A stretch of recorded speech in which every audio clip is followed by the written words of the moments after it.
Welcome to Tangents. I'm Susan Farley, Project Manager with McLaughlin Research Corporation, and I support the Public Affairs Office at Division Newport.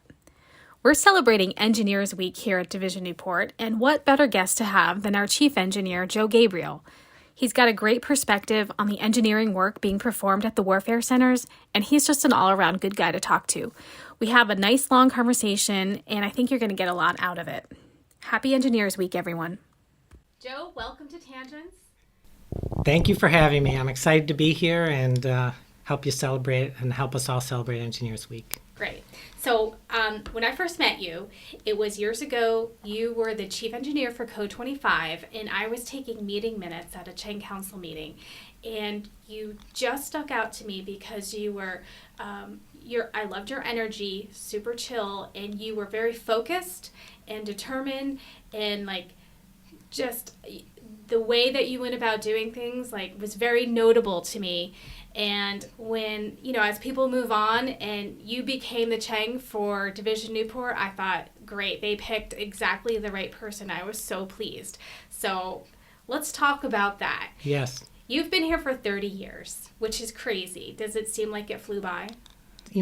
Parts of it seem like they flew by. I moved here. I'm not from here. And so, it's kind of, parts of me think back to that 30 years and think how young I was and the different things I did.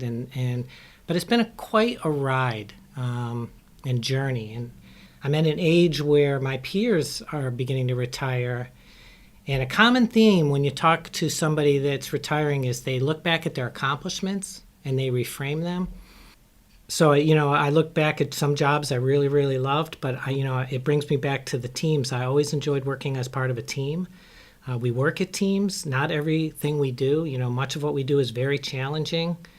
And you provided that Cheng Council example. As engineers, we're faced with a problem and we come at it from different perspectives. And it's kind of the diversity of point of view and perspectives. And, we learn to listen to each other and figure out what's the right path through this. And sometimes it doesn't seem like the optimal path, but it's working as a team. And I think because a team facing those challenges, we look back and people that are retiring always cite the teams of people they worked with. So yes, parts of me say it went fast, but I look back at, I think about myself when I first came, in those early years, and it sure feels a lot different. So sometimes it feels like it's been a long time too. Well, could you walk us through it? Where did you go to school? How did you end up at NUWC? What was kind of your pathway once you were here? Yeah, so I went to Clarkson University in upstate New York. I'm from upstate New York in Syracuse, and I graduated as an electrical engineer. And I went to work for General Electric. I was down at Newport News Shipyard for the first 3 years of my career. And when I was in college, I didn't know I was going to spend my career working for the military. I didn't know what my future was going to be. But I ended up working on boomers, SSBNs, every day with the sailors. They were my age. It was inspiring. We were essentially working 3 shifts around the clock. We were working in the Missile Command Control Center, and we were doing bringing kind of grooming and testing that system.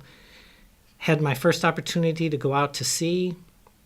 It felt important. I felt in that time frame I was a Cold Warrior. So if you think back, if you're a young employee, there have been different phases of my career where it felt that our mission was very different, but we felt like we were Cold Warriors, and that felt like my work was very important, and I was all in. So the first 3 years of my career, I felt like I was a submarine Navy. I felt like I was all in, and that led to I wanted to move from T&E. I wanted to build the systems and design the systems. So I started to interview.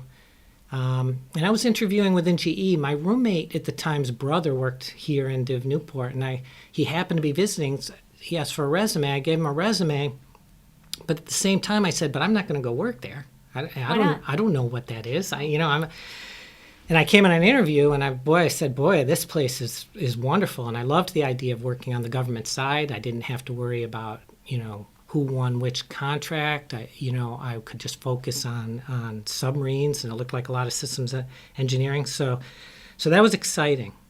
I came here and I went to work in what was Code 25, and or it was Code 22 at the time. It's 25 now. It's Combat Systems Department. And I worked on CCS Mark II was the system, and it was before the contract was let.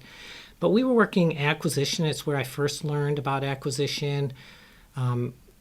So we were doing, requirements. We were doing design reviews. We were testing. But the part of that story in my career I wanted to talk about was my branch head, Tony Ruggiero. So one day he calls me into his office and he says, Joe, I think I want you to go back and get a master's degree.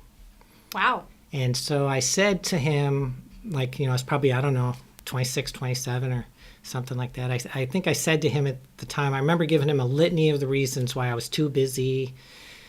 All these reasons. I wish I could remember them because I look back and kind of chuckle at what must have come out of my mouth. He got up, he closed the door, and he said, you're going back for your master's degree. And so I remember leaving his office thinking, not overly happy. But in that 10 minutes, that supervisor changed my life. He must have sensed that that was something I needed to do, and he kind of put it on the table. And I ended up going back and getting, I kept going. 3 years after that, I had my master's degree, went to URI, and then I, spent the next, 12 years or so working on my PhD. And I did that part-time. I was still, fully engaged in projects, but I really loved it. I did not love undergrad that much, but I loved that work. And that supervisor, just that small amount of time, made quite an impact with just that, sending me back. He must have sensed that I needed that, and that worked out. So that's a good supervisor.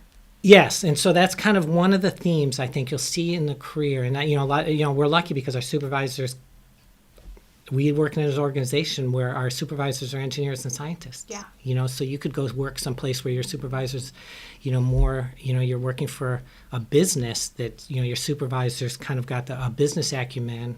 Our supervisors in leadership here, we're led by technical people that came up typically through kind of the same paths, and they're engineers, and it's kind of one of the ways I think this is a great place to work because we're so technically focused, and our leadership is technically focused.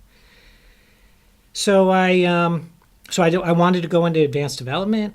I kind of moved to a different division, started working target motion analysis. So that's another thing in our working in some place like NUWC gives us a chance to kind of switch areas of work.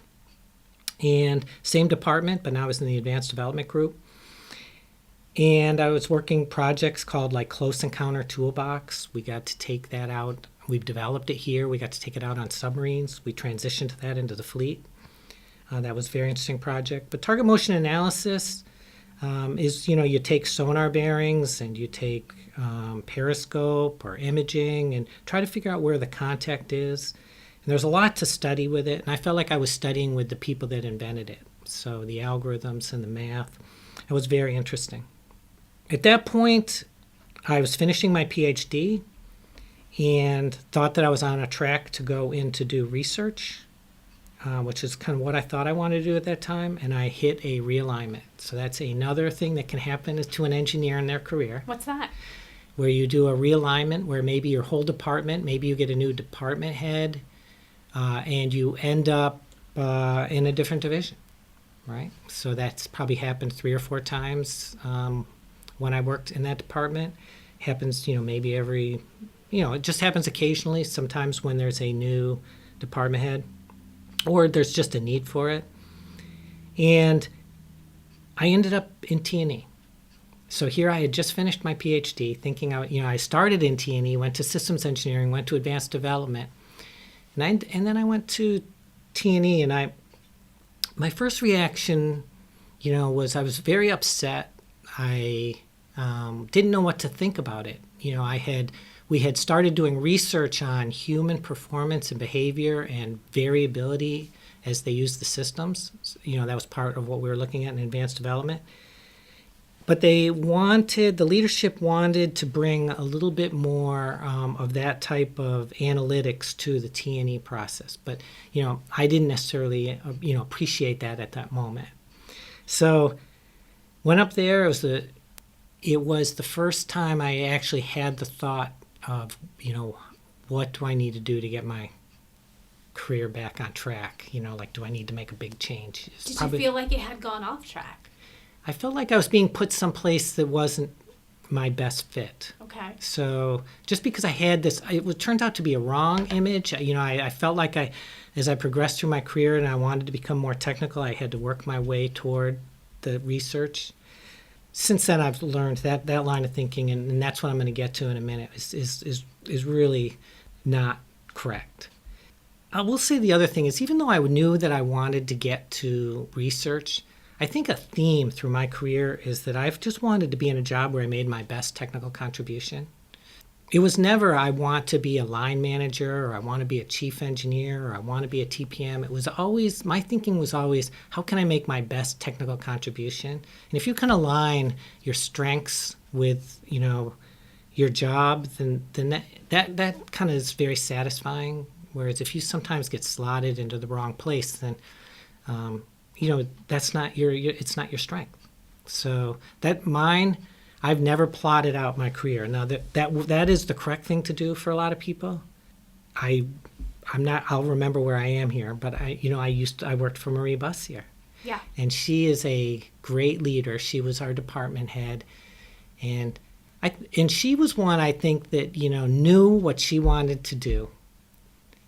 I think she wanted to. She plotted how to become a leader, and I think that was right for her. And she got there because she was technically skilled in a technical organization.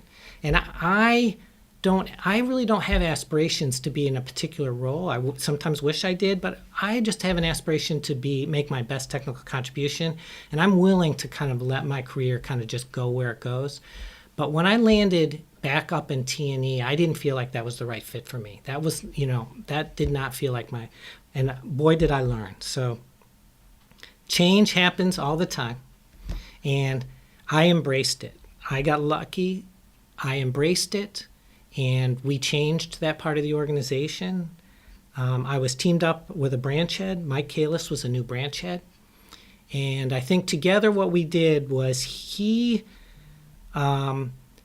built the laboratory, he hired the people, and I went off and obtained the tasking and convinced people to do this type of work, and made relationships with sponsors and performed the analysis and mentored that team. And we built the Combat Systems Analysis Laboratory in 2005, and that laboratory is still going strong. We had an amazing run.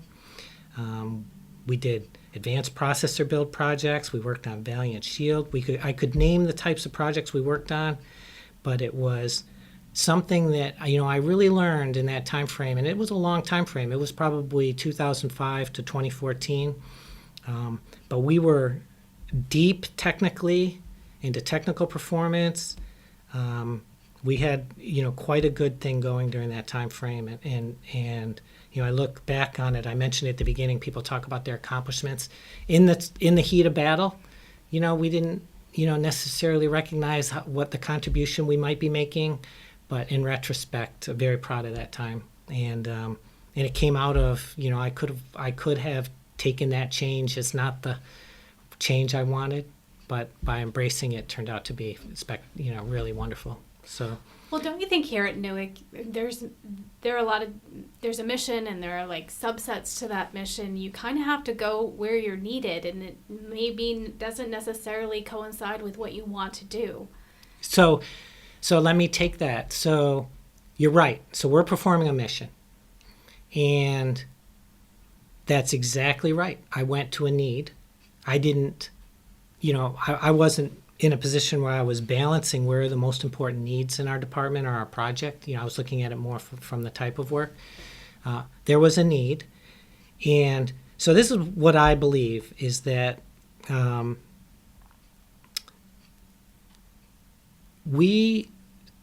think I'm going to answer this a little bit later too, but I think that you could put me any place in this organization. So take logistics. I gave the T&E example, reliability, where there's that need. And we're engineers, and when we're given a job, I think it's important to say, remember I said, you work toward your strengths to, kind of apply it to a need. I don't think that you do that job the same way it's done today. You change the way that job's done. You can innovate on that job. You can, change, you can kind of, bring engineering solutions. So you could do things today like digital engineering transformation. If you're given the job of writing a specification, then you could say, well, let me innovate on that a little bit and figure out, can I do this in a model? Maybe I'll learn about, MBSE. Or, if you're in an acquisition job, well, you're not going to do it the way we did it 10 or 15 years ago. You're going to say, you're going to work on DevSecOps and you're going to engineer acquisition process. Or you're going to, if you're doing testing, well, how could we automate this testing to make it happen faster? So you're going to, look into automated test tools. So I think there's engineering and science. Or if you're doing systems of systems, so we build complex systems. You might be working on one subsystem. So how can I make these system of systems work together more seamlessly with the people to accomplish a mission? So maybe I'll look at mission engineering. But every single one of those places, I believe I could be put, and because I lived it, I got put into what I considered at the time to be a T&E process where you just went down and you pushed buttons in the test bay, which is great, right? But I think over that 10 years, we kind of evolved test and evaluation to include analysis and include people contribution, and we changed it. And I think that that's important to, when you're put in any of these roles that are important, right? Like we can't pick them, and you cited that exact thing. Engineers, the Navy needs engineers. If we don't drive some of those changes, then our sponsors aren't going to tell us to do things, how to do things more in an innovative way. It's kind of up to us to look at it and say, well, we're going to do it slightly differently, and then convince our sponsors to do it slightly differently. I saw this thing on LinkedIn the other day. It said the worst thing you could do as an organization is say, that's how we've always done things. You should never fall back on that. That's right. That's right. And I think everybody, most people here would say that we have the luxury as engineers. Most of the projects we work on, it's the first time that type of engineering has been done. We do a lot of first offs, but that goes along with process too. Those processes, let's not do it the same way. We've got a lot of challenges. So an example is you hear the word get faster, right? The fleet or our higher up messages, it's not so much about the new technology in the front end, which, it was always important in history and it still is, but it was particularly important. But now we have capabilities. How do we get those capabilities to the warfighter faster? And that's right in our wheelhouse, because we're the ones, again, that kind of take those capabilities and we add reliability. We write the requirements. We find who can build it. We groom reliability. We certify that it's ready, and we deliver it. And even when other people build it. And so that's the part that we can get faster, and that's the part that's important to the fleet today. So yeah, we're not doing things the same. And so both on the product side, first offs for an engineer, but also the way we do processes changes. Do you ever feel that, NUWC or Warfare Center or NUWC sort of gets in their own way by slowing themselves down with, processes and requirements and we're our own worst enemy in terms of getting things to the fleet faster? So I'll answer that two ways. So I feel like we sometimes slow ourselves down when it comes to IT, like NMCI or training, or some of those things can feel frustrating and slow, and they're required. So I don't challenge that. But when it comes to executing a task, I think that we're very efficient. So I think that can sometimes be the image, but this comes up occasionally, is how do we know that we are, executing as efficiently, how do we measure efficiency? Every task is different, or the efficiency of an engineer, and from my perspective is, what I've lived is, say there's a task, we might propose 5 work years, and our sponsor will say, why don't you do that for 3 work years? but we'll still do, we still kind of try to wiggle in the bigger solution, and so we kind of, take on a lot, we take risks, we try to get it done in the face of it. We try to react to change. So I view that as a strength of the Warfare Center. People might think the government's slow. I think from a Warfare Center point of view, it's the opposite. We are nimble in terms of, it doesn't take a contract change for us. It takes a sponsor saying, let's pivot and do this delivery at this time and give me a recommendation on phasing capability delivery, or, getting a hold of UWDC and changing how we operate the system, guidance. So I view us as very efficient and nimble as a Warfare Center strength. But, day to day, it can sometimes feel like we bog ourselves down. But I think that's, we figure out how to work around that. That can be very frustrating. But when it comes to our tasking, I just see it as the opposite is true. What made you decide to become a chief engineer? So I was in... So I told you I started in systems engineering. I moved to advanced development, and then I kind of got reorged into T&E. So I was roughly in each of those divisions for 8 years, equal amount of time. So I was sitting in that job, and again, this comes back to the supervisor. Mike Kalis mentions, the chief engineer job's opening. And I mentioned that you might be good for that. So, I hadn't been thinking along those lines. Like I said, I'm one of these people that I walk around with no position aspirations. I walk around with what's my technical, how can I, what's my best technical contribution? And so I applied for that job, and I was selected. And so it started off with a kind of a, hey, what do you think about that job? To, I think I could, I started thinking about it, thinking I think I'm well positioned to do that job, actually. I think I know this department, the range of projects. And by the way, in that process, from combat control side, working with Code 15, working with Code 85 on the weapons side, I had a lot of interactions with a number of different departments. So I felt like I was, again, make my best contribution. I think I was ready to go on and try to make that my next good contribution. Great. So here's a pretty basic question. I apologize for the simplicity, but what does a Cheng do?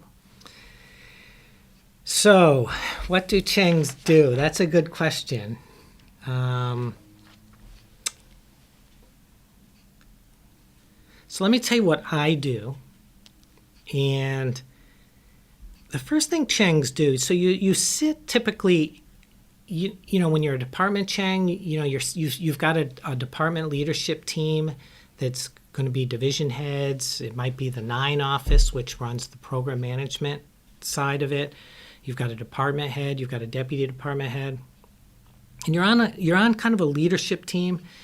And I'll just start by saying, the same thing happened at the Div Newport level. I feel like my first job is I'm on staff almost to my TD, the CO, the DTDs. So we have a certain action items that come in. Maybe an investigation occurs. So if something doesn't go right, right now, Ron Bean at the last live stream talked about embrace the red. So we've always done investigations and critiques, but I think, part of my job as kind of leadership staff is when something we see happens that we could learn from, we go off and now we embrace the red. And again, embrace the red, just like he said, is not to find out who did something wrong or what, it's to find how did we let this happen? What can we learn from it? And how can we share this? So I've done a number of investigations and critiques. We do project review. That can be part of being a Cheng. Cross-department projects. So I'd say leadership support is one. The second is responsibility. So when I was both department Cheng and as Div Newport Cheng, there's certain policies that I might own. So, we think about there's a systems engineering instruction.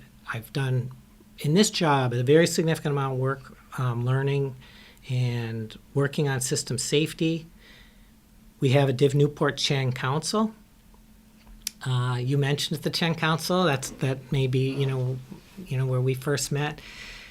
And the CHENG Council is interesting because it's the department CHENGs, and we meet every 2 weeks. And we're just looking at how do we help our projects. So, you sit on staff, but you're also saying, how do we help our projects and help the department? And we take on common themes. I was very lucky because when I came on to CHENG Council, so I'll mention, when you take a new job, you're the new person in the job, but there are similar jobs in other departments or around you. Then you learn from peers and mentors. Deb Jones was the Code 34 CHENG, and I leaned on her from day one, so she taught me whenever anything went wrong, I would call her about system safety, or she taught me about how to do critiques. I learned a whole lot from Deb. Jackie Collins, she was Code 45. It was 40 at the time. She was a locked down CHENG, so we all have different methods and criteria, but she was very good at process, and she needed to be, because that department has launchers and external interfaces and based on the type of work that they were doing, as opposed to maybe a 15 or a 25 can operate a little bit more, not locked down. It's probably a bad term, but in a slightly different way. But I learned a lot from Jackie, so she helped me in that way. So we work as you kind of have to work the level above as a CHENG. So you work as staff to help your department leadership, or I try to help Newport leadership. You work across departments, so that was kind of what the CHENG Council does, and similarly when I was a department CHENG, we did things like that.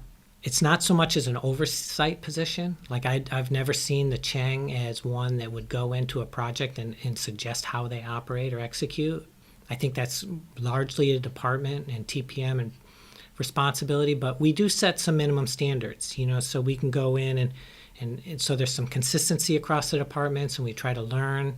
So there's some expectations we try to set just so we get, but it really is more of, how can we help them? Is there a facility thing, or is there a sharing thing? But I view CHENG as that role. And the third thing is initiatives. I've always taken on initiatives. So when I was in Code 25, Marie had pretty much said, make sure you do your core jobs well. Those are things like risk management, putting together risk summaries, executing critiques, focusing on kind of system engineering process. But she kind of let us run and do our strengths. So she let me I was running an O&R project while I was Department CHENG. That was very unique. There's your research. Yep. And I found joy, too, in that. And, we were doing a discovery and invention project, $1 million a year, human decision-making.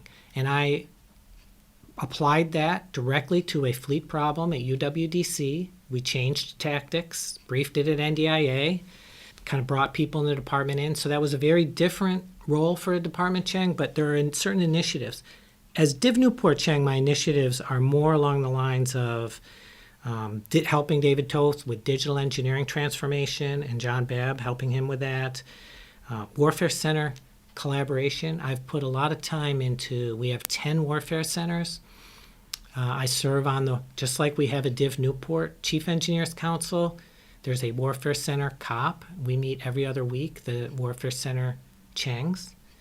And it's very productive. We've got a lot of commonality across the warfare centers, similar challenges. And I had the opportunity to do a rotation where I was acting Warfare Center CHENG. So I've, as one of my initiatives, have tried to put a good amount of my time into external collaboration with the other warfare centers. So I think what a CHENG does is you got to support your boss. There's a lot of that. I have responsibilities in both the department CHENG role and as Newport CHENG. Make sure I, do good there as best I can. But I have my own initiatives, and those I try to play toward my strengths. So. Every department's different. Every person is different. Yes. That's so great that you got to do that project. We spoke a couple months ago. I was interviewing you, kind of like a pre-interview, and you said a lot of great things, but you were standing right there and you kind of like went like on a tangent, and you were talking about S&T, and you got Jason Gomez, our CTO, sitting right next to you, and about, the great work that comes out of S&T and how it's really, a certain percentage of the work being done here at Newport and the other warfare centers. And you talked about, the majority, like the role of the warfare center relies on engineering. Could you kind of talk a little bit about that and the importance of engineering in the Navy and at the warfare center level, and just about how it being like a core tasking for us? Yes. So we are not a contractor, for example, right? We perform core government roles. We're here for a reason. And so one example is the term, if you're not familiar with the term engineering agents, it's probably something good to go try to ask people about. We serve a number of engineering agent roles, so those could be technical direction agent, in-service engineering agent, design agent, acquisition engineering agent. Those are government core roles. And I'll say that at its core, we do more than this, but at its core for me, it was Sean Stackley. He was a leader. Unfortunately, I can't remember exactly where he was in the Pentagon, but I always remembered he described the role of the Warfare Center, and it's something that I believed was, it rang true with me, although we accomplish a lot of things as well, and we provide a lot of value. But for me, part of that core role and what he said was that we need to understand the requirements. What does the fleet need? We're uniquely positioned, and it's kind of our job to figure out what are the requirements that the fleet needs. And we write requirements, and we certainly inform what those requirements would be, even if it may be, somebody else writing those higher level requirements in the government. We certainly participate. So, are we executing to the right key performance parameters? But what is the requirement? Our next job is to help find a solution. So that solution can be contractors. That solution could be an in-house solution. But it's to find that solution and go through the acquisition processes to bring that solution to fruition. So if it's a contractor that's building that solution, then we have acquisition processes, but we help those acquisition processes, be it a prime contractor, or even if it's in, we've got kind of a process, a modernization processes, like a APB processes, whichever, or we have Agile now, or DevSecOps, but whatever solution set, we help bring that solution to bear, even if we're not the provider of the solution, and we've got contractor teams involved. The other part that the government's job is to make sure it works. So when somebody delivers a product, does it meet that requirement we wrote? Is this what the Warfare Center or what the warfighter needs? So we certify it. Is it reliable? Is it sustainable? Will it meet availability? We have to make sure it works and meets the requirement. So that's core to what we do. We deliver it, we maintain it, we modernize it. So we're the kind of the piece that figures out, and what we need. Let's find the solution and help make that solution work. And oftentimes those are very large external contracts. We have to make sure it works and deliver it. And it's our part. Like I said, today it's about getting faster. So how do we get faster? If that's our role end to end, how do we make that happen faster? And there's a lot of ways to be innovative there. And I thought, in terms of that core role, and if you go off and you find, talk in your departments, and ask somebody, what projects are we TDA on, or AEA on, or ISEA on, and I would just, go talk to your chief engineer in your department too, and have a specific talk about, which roles your department holds. But I thought I would give an analogy, so I was thinking you might come back with this one. And I've never told it this way, so it's not perfect. But I wanted to pick a car analogy because our TD likes to. He likes cars. Likes to hit cars. So I said, if Susan comes and asks me this question, so let's suppose we're at a car show. So you get these flashy, futuristic cars. The engineers get a lot of attention. You get a wow. You see innovation all over the place. And some of the engineers of those companies get to work on those projects. And it's important. They cut their teeth. They know the bounds of what can be created. It's where we learn things. We reduce risk by trying those things. But that's not a large number of their people in a car show, right? That's not, if it's Ford or whatever company it is, that's not, that's all flashy. And sometimes, so just as I said, sometimes our S&T projects, they're very important. That's where we learn. That's where we learn the boundaries. It's where we do risk reduction. It's where we cut our teeth. All those things I said is important about it. But there's not a whole lot of us working there. And that's, when we said, we perform core government roles, most of us what we do is not quite that flashy every day. This term came from Ron, and I do it, but think of it in that car analogy, we're running the factory. And that was a term, Ron told John Babb, who's our DTD for TE, he thinks of our role is to run the factory and figure out how to run the factory, more efficiently. And we're building the next factory, so in that car example, it's the assembly line. So it's you think about Ford when he started, it was, the assembly line that made the car possible, and we're trying to build that assembly line fast and get things delivered. But I think that's where most of us are working. We see a need, we have to find what can fill that need, get it built and get it delivered. And so there are lots of innovation. I've tried to say, every step of the way there, it may not be the product going in the front end that is where most of us are making our contributions or innovation, but we're innovating, just as I said, in how we write requirements, or in the way we're trying to do things digitally to get faster, or how we're bringing in automated tests, or live virtual and constructive capabilities. Or DevSecOps. So we're innovating in that factory. That's where most of us are working. But that's not where the flash is in that car analogy. We're not the ones necessarily going to the car shows. But but most of us are doing, that. We're kind of running the factory. We're delivering capability to the fleet. There's a lot of innovation there. That's where the Navy needs us. I think that's where our value is. And I think that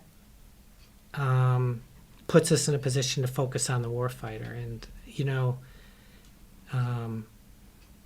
that's the way I think of it. And I don't know if we have time. I always have one other analogy. Yeah, we do. I like that analogy. Yeah. But what's your other analogy? So the car show is the one I added because of the cars.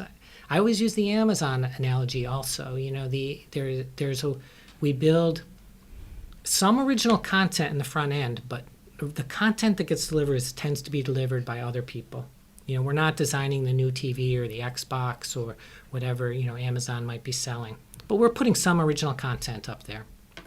But our job and Amazon's job is to get it to people efficiently and quickly, and figuring out kind of what they might want and get it there quickly. And so Amazon's research is going into logistics, and they build drones and they figure out, what kind of, delivery mechanisms do we need to do in there. They're engineering box folders, and they're engineering, packaging lines and computers and robots. And so they're building, again, that factory, and their research is going to be innovative because that's what makes them successful. And then they add some original content in the front end. And I think in a large extent, that's what the Warfare Center, that's another analogy for the Warfare Center, is we're trying to get capability of the fleet quickly. And there's a lot of material out there, and there's a lot of technology and growing technology that's available. And we have to figure out which pieces of that technology to get to the fleet quickly for specific mission engineered problems. And so that's our role, and that's sometimes why I like to think of our, some of our research, which goes into kind of making that, Amazon would invest it in logistics. Well, we should be state-of-the-art logistics in the Warfare Center. We should be state-of-the-art at T&E in the Warfare Center. And so sometimes we don't think of it that way, but that's the way I think of it. So I think that's great. Okay. That was a lot. Joe, I can't thank you enough for your time. I hope people listen and You had a lot of good stuff to say. I hope people listen and maybe contact you, make comments on our wiki page. Thanks for being on Tangents. Thanks for having me. Tangents. Thank you for listening to this episode of Tangents. You can find all Tangents podcasts on the Tangents Wiki, and you can follow us on Fusion, #Tangents.